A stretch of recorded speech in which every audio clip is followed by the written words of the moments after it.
ఇప్పుడు ప్రభుత్వం అధికార నాయకుల గురించి అది తప్పు కదా.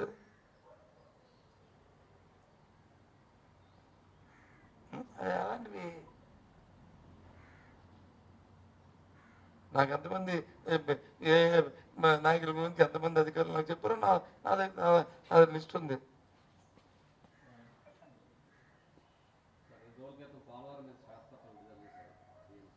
చేస్తారు ఉంది చెప్పారు కదా, చేస్తాను చెప్పారు కదా. పొలం మీద చేస్తున్నారు, ఆర్థిక పరిస్థితుల మీద చేస్తున్నారు, డిపార్ట్మెంట్ కూడా చేస్తారు. Wait and see. ఏ రకంగా జరిగింది చెప్తారు కదండి, అప్పుడు దాని మీద రెస్పాండ్ అవ్వాలి. చెప్పకండి మనం అంటే విభజన నష్టం ఏమి నష్టపోయాము, ఈ 5 సంవత్సరాల్లో ఏమి నష్టపోయాము, అంతకుముందు 5 సంవత్సరాల్లో ఏమి లాభపడ్డాము, రాబోయే దొరుకుతున్న 5 సంవత్సరాలు ఇంకెంత లాభపడతాము అనేది వస్తుంది కదా. కాబట్టి ఎందుకు తినబోతురు వచ్చేందుకు వెయిట్ అండ్ సీ. మా పాలసీ అది, మా పార్టీ పాలసీ అది, మా విధానం. ఇప్పుడు విధానం వాళ్ళ విధానం అది. ఎవరు అంతే కదా మరి పార్టీ విధానం. మరి కాకపోతే మరి పార్టీ అనౌన్స్ చేస్తుంది. ఇవాళకి నాకు తెలిసి ఇదే. కాదంటే మళ్ళీ రేపు పార్టీ మీటింగ్ పెట్టుకొని మళ్ళీ మా నాయకుడు మా మూడు కాదు అంటే అప్పుడు మళ్ళీ కాదు. కానీ అంతవరకు ఇదే కదా.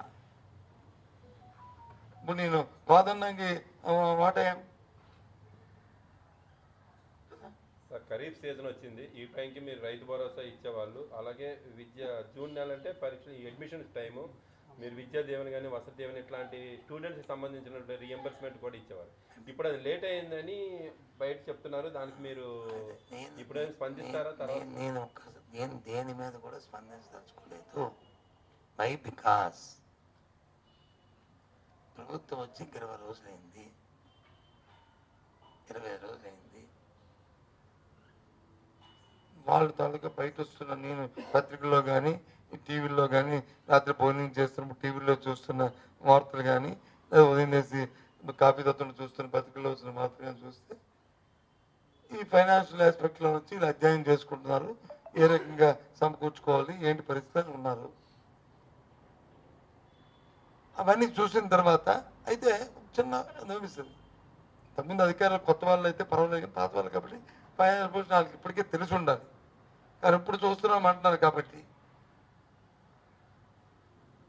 ఎప్పుడైనా మేనిఫెస్టో రిలీజ్ చేసినప్పుడు ఆర్థిక పరిస్థితులు అధ్యయనం చేసుకొని చేస్తాం కదా. ఇప్పుడు చూస్తున్నారు కాబట్టి సరే. అందుకు రేపు 1వ తారీఖు 2-3 నెలలు అయిన తర్వాత ఫస్ట్ రోజు ఫస్ట్ కామెంట్ చెప్పాను కదా, సంక్రాంతి వరకు ఏమి మాట్లాడడానికి లేదు. ఎందుకంటే సమయం అది ఇవ్వాలి. ఇదేమి నోటు మాటలు అయిపోయిన పనులు కాదు. ఏ కార్యక్రమం ముట్టుకున్నా